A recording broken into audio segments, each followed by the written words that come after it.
Bueno, buenos días, muy buenos días. Es un gusto, un placer para los sanmartinianos estar inaugurando este espacio nuevo que vamos a tener a partir de hoy.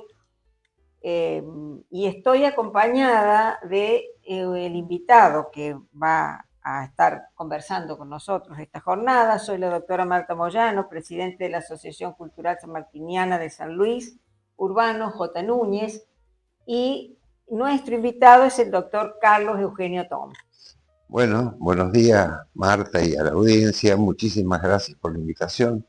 Es un gusto estar acá una vez más. Hemos charlado ya algunas veces en algún curso que se dio hace unos 2 o 3 años atrás también. Sí, sí. Claro, en las jornadas Jornada, regionales. sí. Hoy nosotros los puntanos tenemos un gusto muy particular porque hoy día se conmemoran los 431 años de la fundación de San Luis.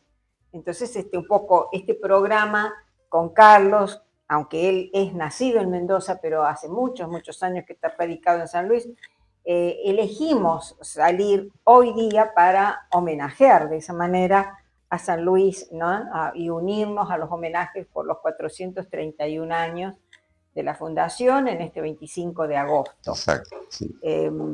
Y también con Carlos, conversando previo a este encuentro, decidimos iniciarlo hablando de un personaje, de un hombre extraordinario que está muy unido a la historia de toda Latinoamérica, de la independencia y de la libertad de toda Latinoamérica, y por cierto, muy unido a la historia de San Luis, el general don José de San Martín. No vamos a hablar en este programa puntualmente de él, vamos a hablar de un aspecto del general San Martín, o tal vez de alguna de las tantas categorías que uno puede tomar para analizarlo a él, a este personaje tan singular, que es el general José de San Martín. Hoy vamos a hablar de él como padre, y vamos a mirar un poco algo que hoy, este año, se cumplen 200 años desde que él las escribió. Estoy hablando de las máximas para Mercedes, ¿no? Exacto. Unas normas de conducta que el general escribe para su hijita. Ya vamos a ver, Carlos me dirá su punto de vista. Máximas que nosotros, los sanmartinianos, consideramos que realmente tenemos que darle un tratamiento especial, no solamente el del colegio, el de la escuela, el de los chicos, sino que realmente hay que enmarcarlo en lo que constituye la cultura sanmartiniana. La cultura sanmartiniana constituida por valores, por ideales, por toda una manera de ver y de entender el mundo, que era la visión del general San Martín, en donde por supuesto encontrábamos una concepción de educación, de progreso para las sociedades de aquel momento, en donde por cierto está imbrincada lo que es la economía, el desarrollo eh, este, eh, hídrico, pero eso sería obras públicas, ¿no? Que él trabajó tanto por el progreso de lo que fue el pueblo cuyano. Entonces las entendemos y las enmarcamos a las máximas como eso, como dentro de esa cultura sanmartiniana, como un elemento que sobresale y viene a mostrar puntualmente valores e ideales para ser trabajados, no solamente por las mamás, sino también por las maestras de las escuelas. ¿Qué crees vos, Carlos, que lo puede haber inspirado o qué lo movió al general San Martín en su corazón a escribir esto para su hijita? ¿Qué habrá pasado en él? No, yo creo que las 12 máximas que escribe para su hija Mercedes, ¿no? Que lo hace siendo joven, 47 años tenía San Martín y Bueno, Mercedes tenía 8 años. Estamos hablando de 1825, ¿no? Es por llamarlo de una forma, un decálogo de la concepción que tenía San Martín de cómo debía ser un hombre de bien, o una persona de bien. En realidad lo que él creía con esto, y estoy convencido que lo hizo con esa intención, era generar en Mercedes un espíritu de buena persona, con una gran capacidad para la tolerancia. Él habla de tolerancia hacia otras religiones, respetar la verdad y no tener compasión con la mentira, odiar la mentira, tener compasión con los pobres, con los criados. O sea, había una serie de conceptos que hacen a la ética fundamentalmente y a la forma de vida que él quería para su hija, ¿no? Bien, esas máximas las escribe en realidad para Mercedes, pero también se las da a conocer a la persona que la tenía a cargo en Londres, ¿no? Que era Francis Heywood. Okay. Francis Heywood se había casado en ese momento con Peter Heywood, que era un capitán de la Royal Navy, y que tenía alguna relación con San Martín, porque después de la primera invasión inglesa, Heywood llega a la costa del Río de la Plata con un contingente que al final no hace falta porque ya había ganado Argentina, digamos, los vecinos de Buenos Aires ya habían derrotado a los ingleses.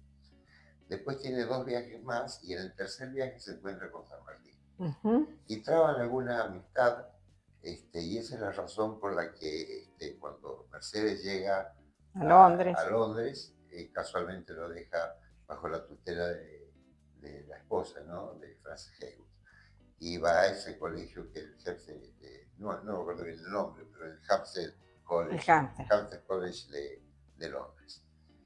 San Martín, cuando escribe las máximas, se las distribuye a la esposa de Heywood, se las da obviamente a su hija y le pide a la esposa de Heywood que la lleve al colegio esas máximas, para que también los docentes que tenía insistieran con ella, ¿no?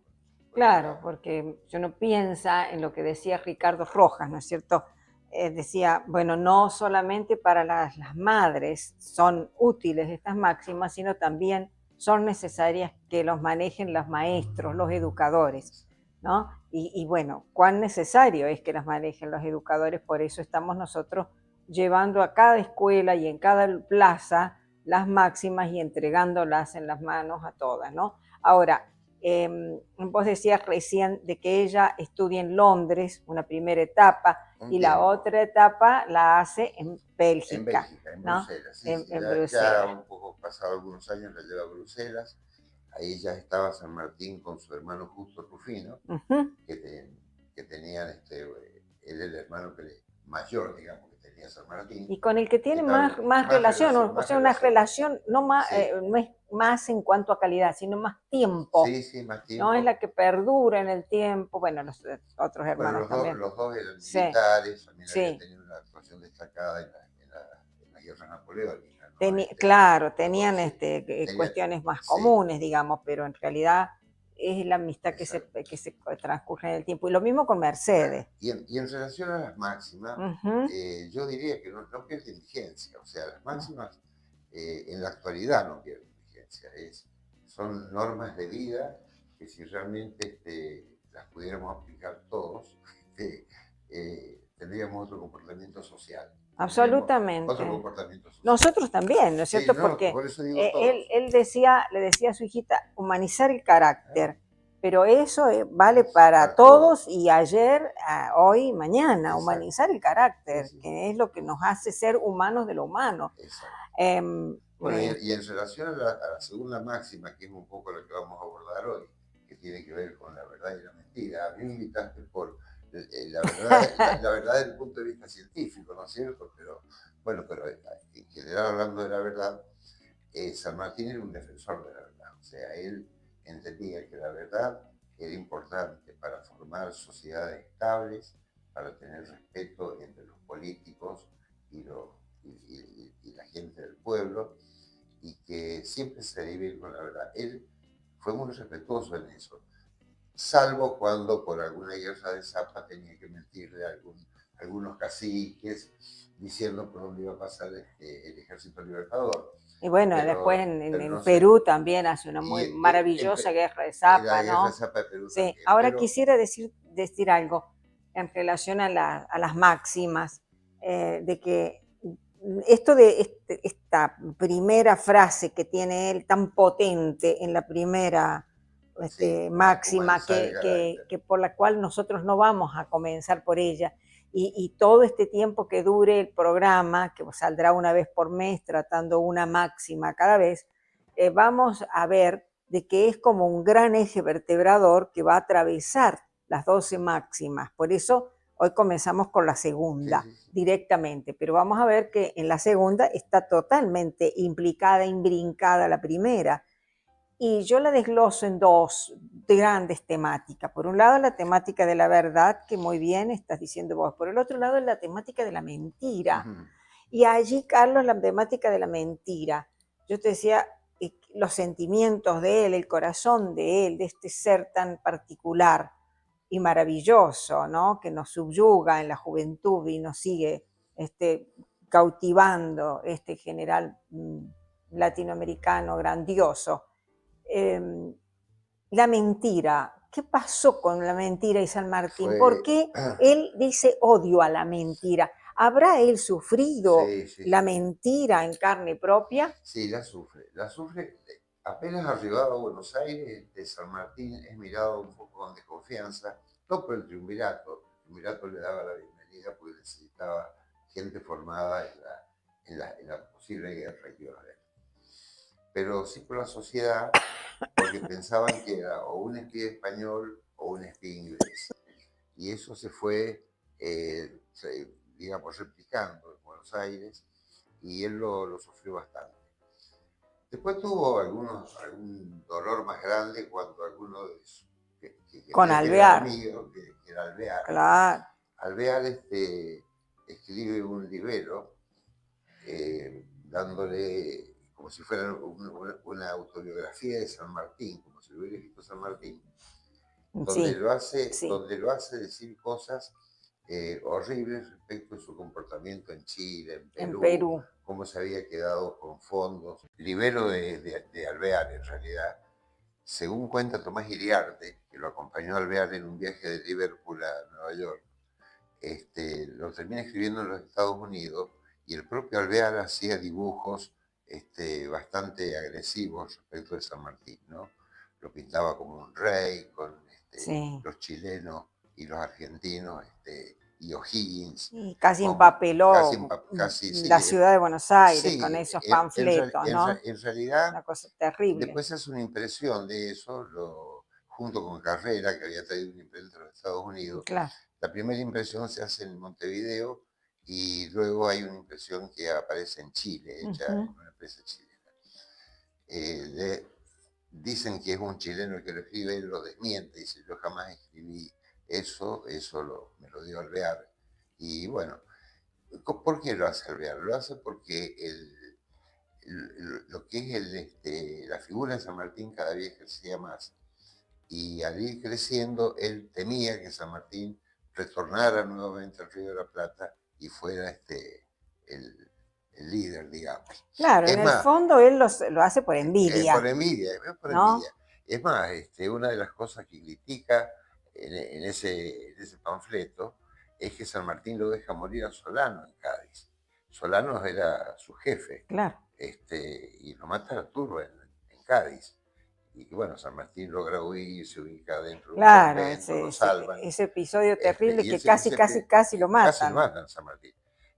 Bueno, lo que Alvear hace decir, dice, yo no defendí a Solano, me disparé y lo dejé en manos de la turba, cosa que no fue cierto. Claro, no, no, para Este, nada, pero bueno, cierto. sí, la mentira la sufrió y la sufrió en muchas oportunidades, en muchas Absolutamente. oportunidades, sí. Muchas, muchas, y muy terribles. Sí, aún dentro de lo que era después el Río de la Plata, por parte de Rivadavia, por parte de quienes no lo querían, sobre todo cuando le piden que regrese con el Ejército Libertador para meterse en las luchas intestinas que había entre el litoral y Buenos Aires, ¿no?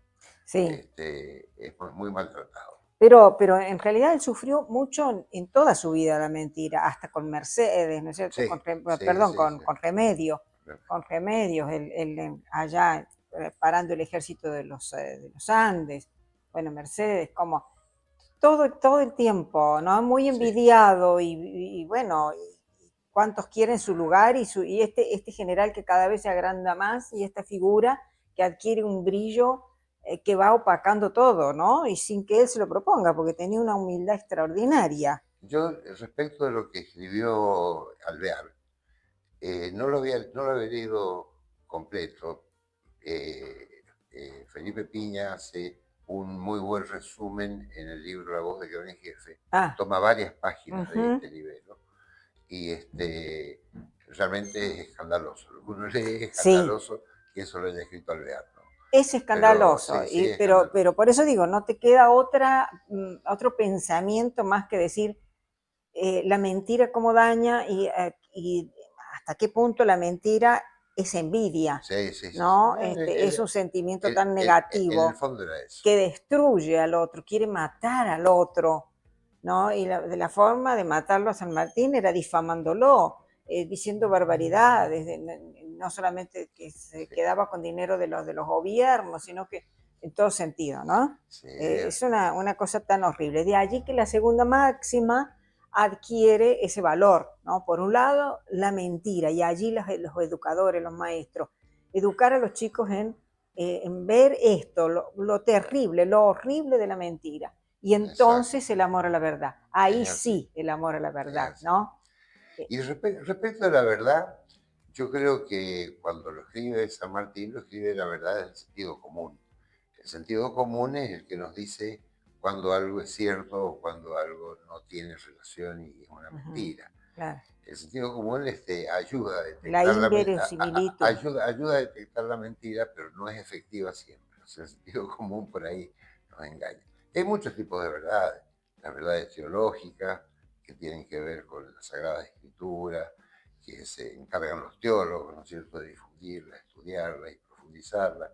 Las verdades filosóficas. Pero yo creo que cuando San Martín lo escribe desde el punto de vista del sentido común Del padre, del padre a la hija, desde el o sea, corazón de dándole, padre a sí, su sí, hija, ¿no? no yendo tan lejos, como Tratando, sí, no, no, yo no creo eso, yo creo este, que él se ubicó ahí como exacto, padre, exacto, y por eso después va a tener esa relación de amistad tan profunda y tan extensa sí. que va a terminar cuando San Martín le dice que, bueno, llegó la hora de la muerte con toda tranquilidad, Mercedes, este es el barco que me Es la lleva, tormenta que llega al este, puerto, que es sí, la tormenta que me lleva al puerto, con toda tranquilidad, pero hasta ahí la amistad, ¿no? sí, Hasta sí. ahí ese nexo, ese lazo tan maravilloso que habían construido entre él y su hija. Sí. No, Pues, además la sinceridad de San Martín y la hombría de bien que tenía, le hizo tener muchos amigos en Europa. sí, sí. Aguado, por ejemplo, Aguado, un amigo Aguado, un extraordinario, amigo extraordinario que lo que le maravilloso. ayudó a sobrevivir Sí, mientras él económicamente no recibía sí, los fondos de sí, Perú y sí, estas cosas, ¿no? sí. Lord Fife, por ejemplo, Claro. que un escocés al que él conoce y le presenta a Miller, que Miller después se dedica a escribir un poco Claro. las memorias de San Y Martín. bueno, el mismo Gerard, ¿no? La casa de donde él queda, La la casa casa de Gerard. Con Sí, Gerard, bueno, Gerard es el encargado, lamentablemente, cuando muere, de hacer sí, todos sí. los trámites para ubicarlo. Él y el embajador que de casualidad había Sí, ido a verlo, el estaba embajador de casualmente ahí. Chile, ¿no es cierto? Rosales, que había ido a verlo y bueno, almorzaron juntos y después tiene que Exacto, exacto. presenciar la partida, el paso a la Paso a la inmortalidad, como inmortalidad. decimos por allí los sanmartinianos, ¿no es cierto? ¿Qué es lo que realmente ocurre? Vos me decías recién, hay distintos tipos de verdades. Y entonces la verdad científica, Eso es complicado, eso es complicado. La verdad científica en realidad no existe. No hay una verdad científica, no hay una. no hay una. En ciencia, en ciencia lo que se busca es, cuando hay un objeto de estudio determinado, encontrar resultados experimentales que se repitan, que sean objetivos, que puedan ser repetidos por cualquier investigador y que siempre den el mismo resultado. Cuando da ese mismo resultado, uno puede inferir de que se está en una verdad respecto de ese fenómeno que se está estudiando. Mientras más falsable sea, decía Popper, No, claro, a ver, Más sólida es la teoría. a medida que se va consolidando, y la verdad en ciencia, fundamentalmente se consolida a través del diálogo entre los pares, entre los científicos, que generalmente van repitiendo o van asentando sus próximas investigaciones sobre esa verdad transitoria.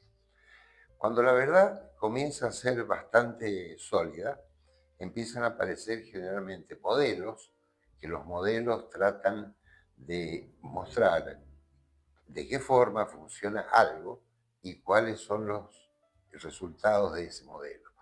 Mientras más resiste ese modelo a distintas pruebas, surge una teoría. Y esas teorías, hay innumerables ejemplos en ciencias naturales de distintas teorías.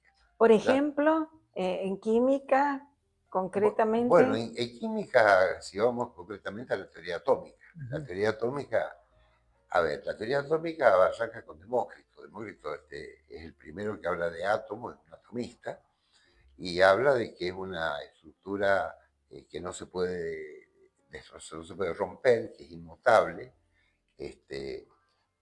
No tiene, estamos hablando de varios años antes de Cristo, De Cristo. ¿no? Entonces, no se tenía idea de electrón, de protón, de neutrones, nada. Es la primera teoría que aparece atomista, ¿no? Después, bueno, se va avanzando con esto y en realidad el primer punto, cuando ya empieza a hablarse de átomo con un concepto más físico, es Dalton. Dalton lo hace 1805 más o menos, empieza ya a trabajar sobre algunos gases y empieza a lograr los primeros pesos atómicos. O sea, los primeros pesos atómicos de algunos pocos elementos, introduce el concepto de molécula. 1800 y pico. 1805. El concepto de molécula introduce el concepto de que las moléculas se forman por unidades controladas de átomos, un número relacionado de átomos, que los átomos tienen un número determinado para unirse entre ellos. Y bueno, esa es la primer presencia, la presentación en sociedad. Después ya viene el descubrimiento del electrón por parte de Rutherford, el núcleo. Eso fue en los años. 100 años después, prácticamente 100 años 1900. después. Y más o menos 1905, una cosa así. Pero mucho antes. 1800 y algo, pero ya en el siglo XX ya la cosa cambia totalmente cuando aparece el átomo de Bohr.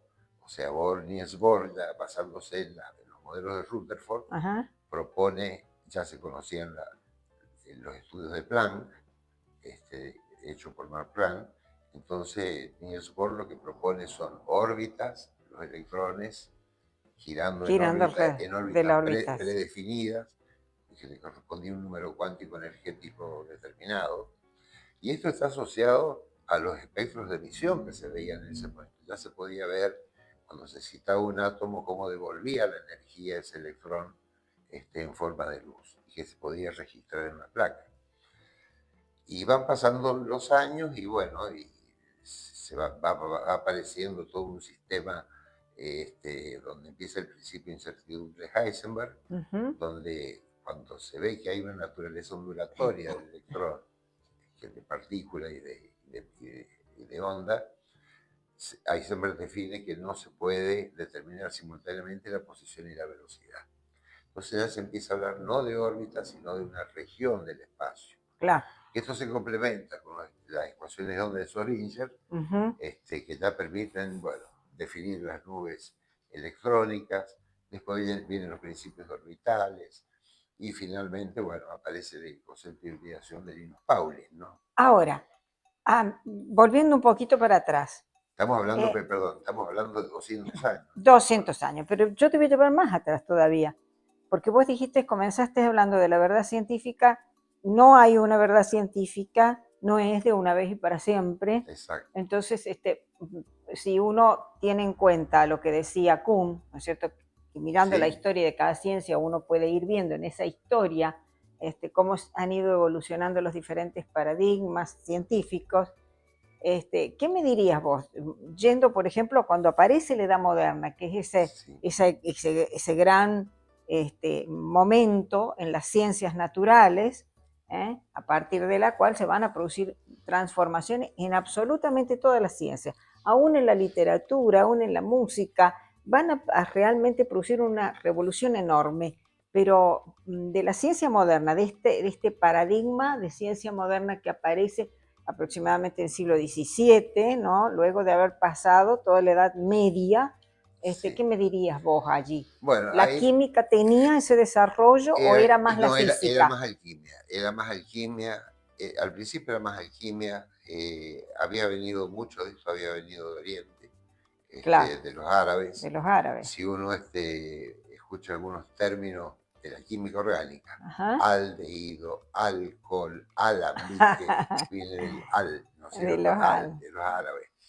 Este, y en realidad la química llega a Europa de la mano de la mano de los árabes, ¿no? De O la sea, mano de de la los mano de árabes. los árabes, que buscaban la piedra filosofal, Claro, buscar transformar qué pueblo maravilloso el cualquier materia. árabe, ¿eh? Es excepcional, Es un pueblo excepcional. maravilloso. Y bueno, ¿y las otras, las otras ciencias de la naturaleza? Bueno, las otras, digamos, lo que pasa es que la física, Siempre hablando de la edad moderna, sí, sí, ¿no? sí, la física es la que fue avanzando, porque, a ver, muchos de estos que le decimos que son químicos, en realidad hacían más física que química. Cuando encontraban cómo funcionaban los rayos catódicos y permitían Claro. determinar la naturaleza del electrón, este, las partículas alfa que utilizaban para bombardear distintos materiales, lo hacían desde el punto de vista físico, eran físicos. Y la física es la que ha ido dándole sustento un poco a la química, o sea, desde el punto de vista, si vamos hasta la fisión nuclear, la fusión nuclear, fueron físicos fundamentalmente los que trabajaron Fueron en eso, físicos y en la fueron edad físicos, moderna tenemos tres claro. grandes, Y que sí, son los que bueno, van a permitir esas transformaciones, que son bueno, y no Kepler, sé. Galileo y Newton. Bueno, bueno, estamos volviendo un Sí, por poquito eso te atrás. Sí, no, dije, no, estamos volviendo perdón, pero sí, no, volvemos un no, no, poquito. un poquito atrás. Si vamos a lo que es la teoría del Claro, universo ahora, centrémonos modelos. en los modelos. Y tenemos el modelo, el primer modelo heliocéntrico, ¿no es cierto? Ujú. Que de, Aristóteles, sí, un poco de Aristóteles, previamente un poco los, presocráticos. los presocráticos, que hablaban, ya conocían la forma redonda de la Tierra o esférica.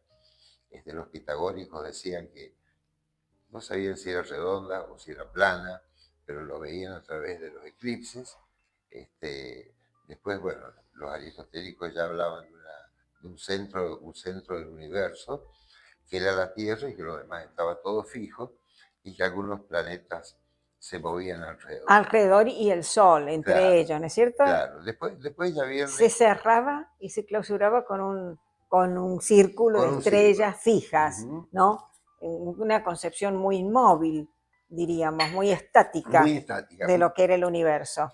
Y era lógico que así fuera, porque se miraba siempre hacia el cielo. O sea, Claro. se miraba al cielo, que habría más allá y no se veía, no se sabía qué había. Cuando salimos de la teoría geocéntrica y se Ujú. llega a Copérnico, ¿no es cierto? Un monje, un monje Un monje polaco. polaco, que tenía su método para estudiar, y propone la primera teoría Heliocéntrica. heliocéntrica. Bueno, esa teoría heliocéntrica es una mezcla al principio porque algo de la geocéntrica había que seguir tomando para ver qué pasaba con algunas predicciones que se hacían desde el punto de vista de los horóscopos y esas Claro, cosas. toda esa mezcla Entonces entre siguió astronomía y astrología. hasta que llegamos a Galileo. Galileo. Y llegamos a Galileo, y Galileo lo que logra es, él hace un viaje a Holanda, donde la óptica se había desarrollado muy bien. Claro. Y aprende a hacer lentes, Ujú. a pulir lentes, a mejorarlas. y logra pasar de una ampliación de 8 veces a 30 por, claro, que era muchísimo. qué Para maravilla, esos años era una una maravilla. maravilla. Y además hacer un sistema de soporte del telescopio que evitaba las vibraciones. Entonces, al evitar las vibraciones, podía ser mucho más precisa la visión. La observación de Y los... bueno, ve las fases de Venus, puede estudiar la Luna y ya puede ver cómo se empiezan a definir las órbitas que tenía, que el sistema no era geocéntrico, sino que era heliocéntrico. Era el El egocéntrico. heliocéntrico. Y bueno, esto se mantiene durante muchos años y, y es ayudado porque justo aparece Kepler, donde ya empieza a trabajar con las tres leyes de Kepler, ¿no es cierto?, respecto de las órbitas no, Pero a su vez, no circulares, no circulares sino elípticas, claro, en los esto que tiempos de estás barrido, sí, diciendo, te trasunta o queda allí flotando un poco esto que dijiste hace rato. No hay una verdad científica, es provisoria, ¿no es provisoria, cierto? Eh, Galileo va a decir esto, bueno, por supuesto, el eje, los núcleos duros se van a mantener, pero van apareciendo nuevos elementos que van mostrando esa relatividad. ¿sí? Kepler, Galileo, Newton, todo vamos a ver. Vamos a ver luego, ya mucho más adelante, lo que es el Círculo de Viena, el Claro, positivismo, heredero de esta posición, ¿no?, dura de la física, exacto. durísima de la matemática, de la lógica. Newton, que Claro, cuando aparece Newton, ya prácticamente se consolida la posibilidad de determinar cuáles iban a ser las trayectorias posibles. Newton aclara que con algunas variaciones, que había cosas que no las podía calcular bien, pero las variaciones, las órbitas que iban a tener los planetas, habían cosas que no se podían determinar bien en ese momento. Era que Mercurio tenía un movimiento particular, que está más cerca del Sol, y que pasaron muchos años, e incluso algunos decían que había otro planeta más que era Vulcano, Vulcano. que es Vulcano, que producía esas alteraciones en la precesión de Mercurio, ¿no? Después, bueno, cuando aparece Einstein, con el principio de la relatividad general, ya se ve que se puede formar el espacio-tiempo y que esas alteraciones son explicadas por la teoría de la relatividad. Por eso decimos que no hay una verdad.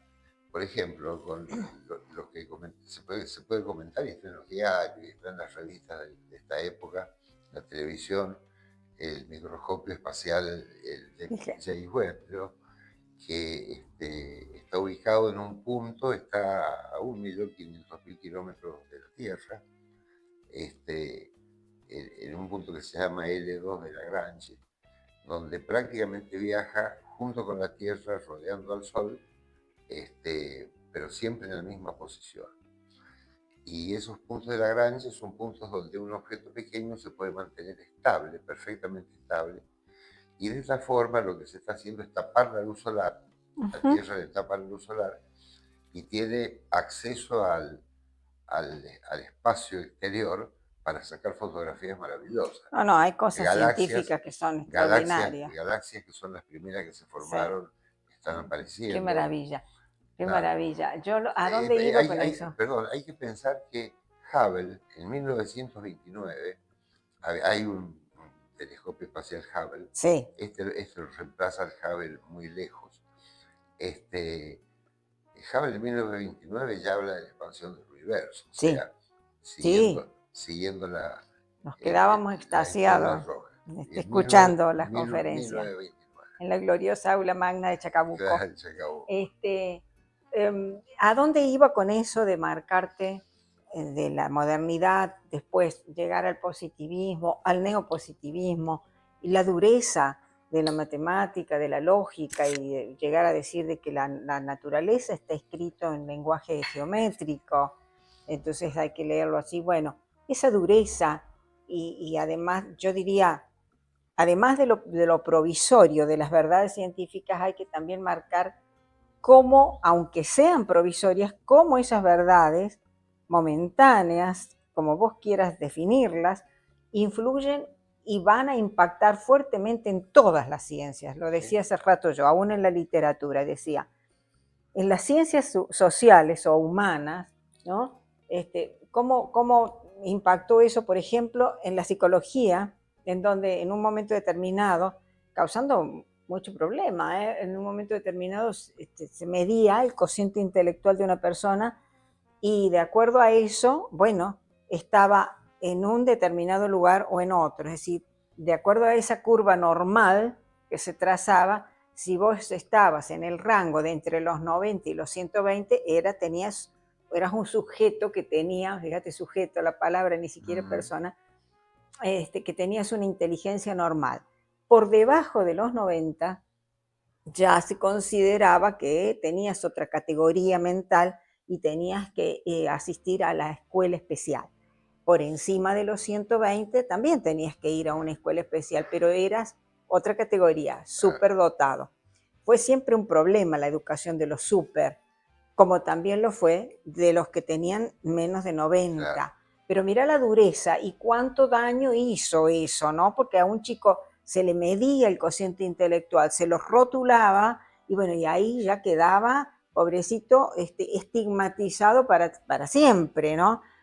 Yo recuerdo en mi escuela primaria, yo creo que vos también, Carlos, en mi escuela primaria había todo un sector, un espacio de la escuela que era muy grande, en donde estaban los chicos especiales. Esos eran niños que no estaban totalmente fuera del margen, eran los que les faltaba algo para llegar a entrar a ese lugar de la curva normal, y podían acceder al grado especial, pero no necesariamente a la escuela especial.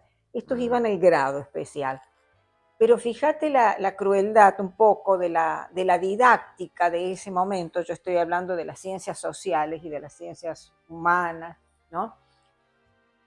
Se lo colocaba al chico separado del resto de los estudiantes y en un espacio separado de las otras aulas.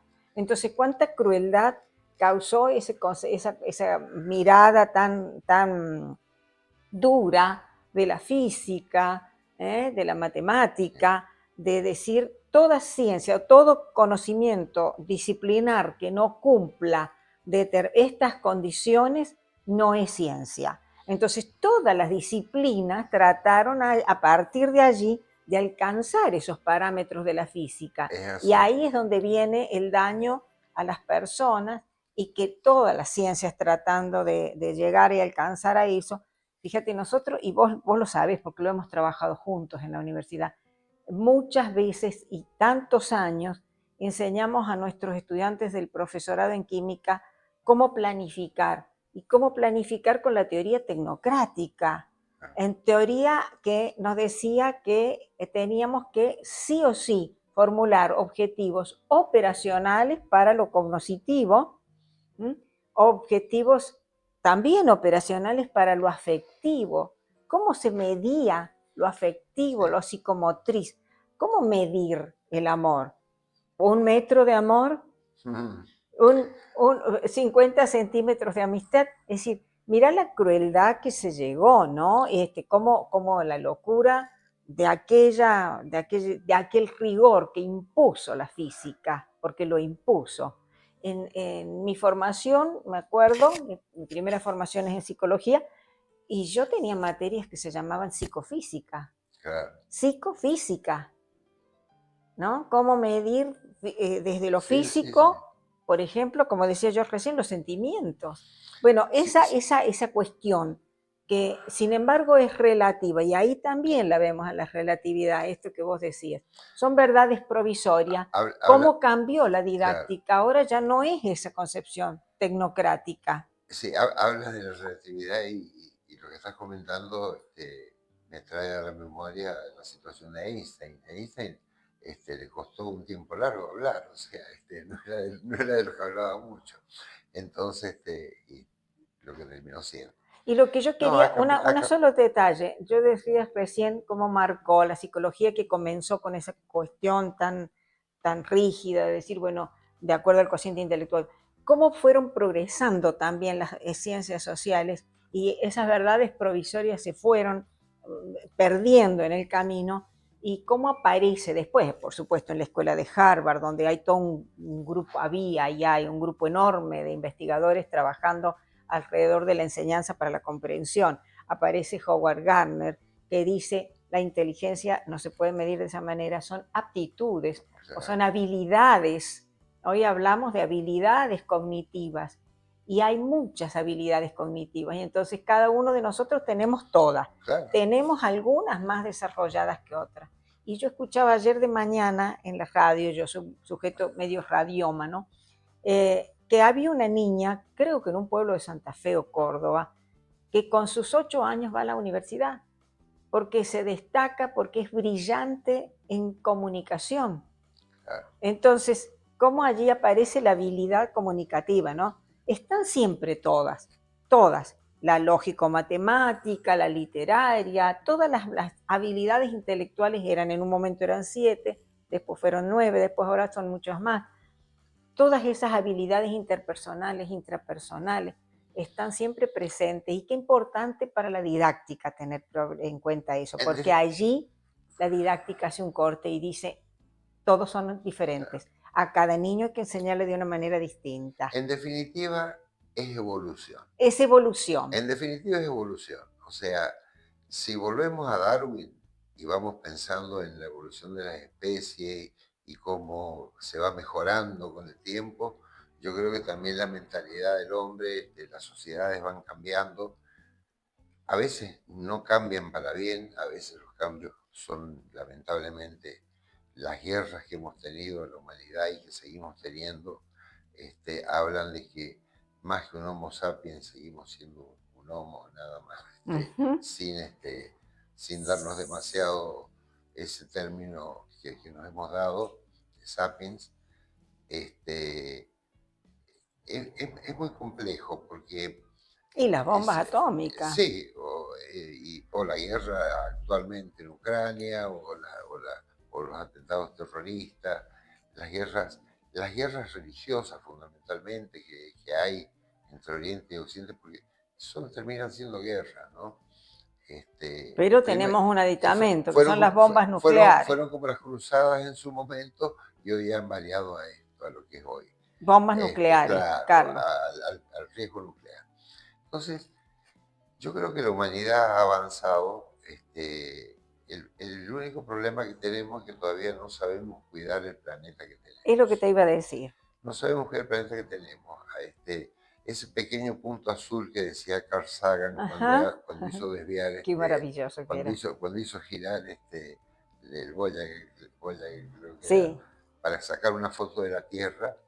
Y era un pequeño punto azul, un pequeño punto azul donde estamos todos y donde para poder sobrevivir vamos a tener que tener fundamentalmente mucha comprensión y mucha aceptación del uno hacia el otro. Y bueno, y ahí aparece la primera máxima, ¿no? Máxima, que exacto. Él dice tal cual, humanizar el carácter a punto de hacerlo sensible aún con los insectos que nos perjudican. Esther había dicho abrir la ventana a la mosca para que saliese, ¿no? Que el mundo era demasiado grande para los dos. Bueno, ni eso estamos teniendo en cuenta, nos estamos autodestruyendo, el hombre se está autodestruyendo, pero permanentemente. Yo te decía las bombas nucleares, y es la amenaza que nos está a cada momento y en cada instante, desde hace rato, desgraciadamente, ¿no? Mira, hay un número que se llama el overkiller, que es cuántas veces se puede matar la humanidad con las bombas nucleares que hay actualmente.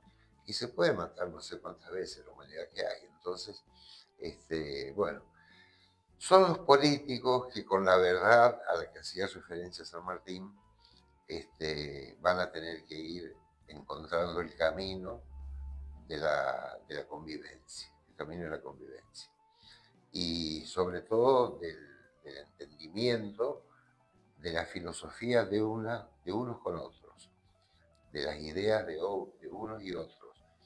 Pueden haber ideas contrapuestas, pero siempre hay un punto intermedio en el que los dos tienen que lograr el beneficio El del otro. amor, la verdad, Esto lo estamos ¿no viendo, es cierto? El sí, amor, la verdad, la caridad, decía sí, el general San Martín, la prudencia, la exacto, exacto. tolerancia. Entonces, finalmente, el amor está en todos lados, ¿no? En el ambiente, en el amor Es al así. otro, en el cuidar al otro, en respetar al otro. En Eh, definitiva, en ciencia la verdad es transitoria. La verdad es La verdad es transitoria, es transitoria, relativa. es No relativa. hay una verdad de una vez y para No, no, no, siempre. no, no, no. Eso es En una ciencia, tontería en ciencia, pensarlo, en sino ciencia. que hay que aceptar esas verdades. Exacto. Hoy por hoy es esto lo que tenemos. Mañana no sabemos. ¿Eh? Bueno, Mañana veremos. no sabemos si viene alguien extraterrestre y nos dice el modelo atómico que ustedes tienen no funciona. No, el Pero domingo, hasta ahora funciona porque lo que estamos usando responde bien a la espectroscopía, responde bien a los estudios de rayos X, responde bien a todo lo que se ha hecho y que se ha avanzado. Carlito, dos últimas cosas. Es un placer, como siempre, conversar con vos. El domingo, ayer, estábamos en la homilía, el padre decía, que Jesús decía, yo soy el camino, la verdad y la vida.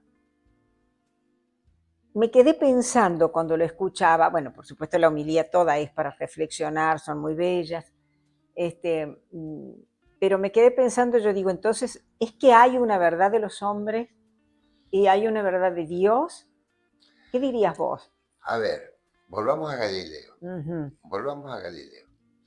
Galileo cuando empieza a defender el sistema de Copérnico, eh, a la iglesia le llama la atención, le dice que eso él no lo puede seguir enseñando ni seguir propagando porque va Porque contra la, va va contra la contra la religión. religión, va contra la religión. Y lo mandan a la Inquisición de Roma en 2 o 3 oportunidades, hasta que, bueno, Y dos por lamentablemente, tres lo mandaban, prácticamente le intervenían todo sí, el estudio sí, y a mirarle todo y lo que tenía. lo mandan en definitiva a su casa de campo, a donde termina muriendo ahí, ¿no? Este, 1992 recién, San Pablo II lo, lo reivindica. Dice que Galileo fue injustamente tratado, que era un buen creyente Era y un creyente. excelente físico. Un excelente Eso me físico. interesa que lo Y marques, es un Carlos. excelente físico porque en realidad se lo considera el padre de la física moderna. Claro, y eso me interesaría que quede bien claro, así como quedó bien claro de que no hay una verdad Por científica de una vez y eso, para siempre, que claro, también veamos esto, ¿no? De cómo la Iglesia Católica lo reconoce, reconoce. hace un autoexamen y dice, sí, claro, no, pero aquí nos fuimos a un extremo, Exacto. ¿no es cierto? Derrapamos, dirían los jóvenes hoy, bueno, derrapamos, y entonces somos capaces de ver que esto fue un extremo nuestro y Francisco también dice que no hay incompatibilidad entre ciencia y religión, que la ciencia debe ser para el beneficio de la humanidad, ujú, que no debe ser para destruir, y que el Big Bang es el primer papa que hace referencia al Big Bang, da la oportunidad de encontrar en él la fe. ujú. O sea, como diciendo, ¿quién lo produjo? ¿Dónde está el Aunque origen? Einstein dijera, Dios no ¿Dónde juega a está los el origen? dados. Dios ¿Dónde no está juega a Dios los juega los dados. dados? Dios no Preciosa juega a los esa. dados. Bueno, y hablando del progreso de la ciencia y demás, hay algo que a mí me impacta mucho que es la nanotecnología. ¿Vos qué pensás de ello? Es fabulosa. En realidad se ha llegado a una etapa del manejo de la materia a nivel nano. Ya no hablamos de micro, hablamos de nano. Que implicaría que Y muchísimo más muchísimo más chiquitito. pequeño, donde prácticamente se está trabajando a niveles de masa atómica, donde se están haciendo dispositivos muy pequeños que pueden, desde drogas hasta algunos equipamientos que se están haciendo, que van a cambiar notablemente en los próximos 20 años, van a cambiar el tratamiento de muchas enfermedades y el tratamiento de muchas hoy hay equipos que permiten tratar el Parkinson con solamente un pequeño chip que se pone, Eso he leído. ni hablar de afecciones cardíacas como el arritmia y esas cosas, Sí, donde ya el marcapasos viejo pasó a ser historia. histórico. No, va a cambiar mucho. La ciencia progresa a un paso cada vez más rápido. Qué lástima que no está al alcance de nuestros bolsillos, ¿no? No, Porque, no, por pero ejemplo, esto de que con un disparo vos solucionás un problema de arritmia, o con, estoy hablando sí, groseramente, sí. o con alguna otra cuestión que puedas es- matar un tumor en el cerebro, ¿no? Eso es más difícil. Pero se puede, se puede. Sí, en teoría se puede. En la práctica todavía el cáncer Ah, no, pero sigue eso siendo, si- sigue todavía se están siendo, descubriendo sigue tipos siendo de un cáncer. vencedor. Creo que Pero cuando yo veo la cámara que está ahí y veo que estamos conversando acá en tu casa muy cómodamente, como si fuera un estudio, esto era no pensado hace no, 10 años imposible, atrás, 10 años 10 atrás no, años 10 atrás, años atrás. 10 años atrás. Entonces, no, hay que tener la confianza de que se va a seguir haciendo cada vez más accesible. Cuando hablamos, si uno mira hoy un teléfono celular que tiene la capacidad de una computadora prácticamente, eso no se soñaba hace 15 años, 20 años atrás. Yo estudié en el año 68, empecé a estudiar mi carrera y era con regla de cálculo. Claro. Era con hasta que aparecieron las primeras calculadoras Casio, que Ujú. sumaban, restaban y sacaban raíz cuadrada. Mm. Y bueno, pero todo mejor. Todo mejora, pero para el problema que yo te decía, pensando por ahí en los bolsillos un poquito más flaquitos que hay por ahí, la ciencia, por más maravillosa que sea, está un poco lejos, Sí, ¿no? sí, Y sí. entonces allí, ¿qué hace falta? El auxilio de políticos como nuestro general. Político, Políticos como nuestro claro. general, que desde que llegó a Cuyo se ocupó de una cosa que parece obvia, pero que Viruela, era la la viruela, viruela, tal cual, ni que lo hubiéramos, o sea, la la viruela. Y viruela. entonces armó ese pequeño grupo No, un de grupo, sí, grandes sí. vacunadores, de grandes sanitaristas maravillosos. Al comienzo eran dos y los mandó por todo Está Cuyo. documentado cuántas Sí, vacunas puso en San ponía, Luis, sí. cuántas vacunas puso ¿Y en San Luis, cuántas está ponía documentado. por día? Y Porque se por lo día. tenían que Sí, rendir a estaba él. todo documentado, sí. Anacleto García Castellano, uno de los enfermeros, De los y le enfermeros. tenía que llevar el parte diario de cuántas vacunas. Sí, sí, Entonces, sí. mientras tengamos ese tipo de políticos maravillosos, como lo fue el general, que yo digo siempre, el general San Martín fue un adelantado en materia de derechos humanos en Cuyo y en el Sí. país y en América Latina. Bueno, tenemos esperanzas de que la ciencia llegue, nos ayude, nos salve, y salve el ambiente, porque eso también es vida para Sí. el hombre, ¿no? Era un formado en la ilustración. Él decía que la razón y la educación era lo que Iban a iba ser, a sacar sí, al hombre adelante. el Claro. progreso de los pueblos estaba ahí. Él tenía una biblioteca gigantesca, el 70% de sus libros estaban Francés, en francés, francés. había muy pocos en español. Este, los trajo a Mendoza, Los llevó a dejó unos Chile pocos, los pasó a y la Chile mayoría quedaron en Perú. y lamentablemente en el año, creo que en el 30 o 40, no me acuerdo en qué año, en Perú se quemaron, Cuando Chile invade Perú, se queman, Chile invade Perú y se quema queman todo. algunos libros, sí. Quedan unos muy Sí, pocos, muy pero pocos. bueno, así es. Sí, bueno, Carlos, para nosotros ha sido un placer, un gusto Para mí hacer también. este primer programa con vos, porque sos un sanmartiniano de alma. Espero seguir teniéndote cerca mío en la asociación mucho tiempo, porque realmente Bueno, sos una persona que aporta muchísimo conocimiento a la historia sanmartiniana, a la gesta sanmartiniana y a esto que decíamos recién, ¿no? A la cultura sanmartiniana en sí. general, porque no quedarse con este San Martín del bronce, sino que ir al hombre, No, ¿eh? esto es lo importante, Sí, cultural, claro, sí, cultural. pasar el bronce e Y ir al pasar a hombre, la cultura, ¿sí? sí. Y bueno, y este año que estamos transitando, dedicarlo más a conversar y a mirar y a volver a mirar con todas las crisis que tenemos en este momento en la sociedad de valores y de disvalores, volver a mirar estos valores sanmartinianos para los hijos, ¿no? Bueno, Qué importante, qué importante. Así que Carlitos, con el corazón te muchas gracias. agradezco. Ha sido un placer, espero tenerte nuevamente y muchísimas gracias con todo mi No, corazón, Carlitos. gracias a Ha vos sido un por la placer. invitación. Muchas gracias y hasta cada momento. Igualmente.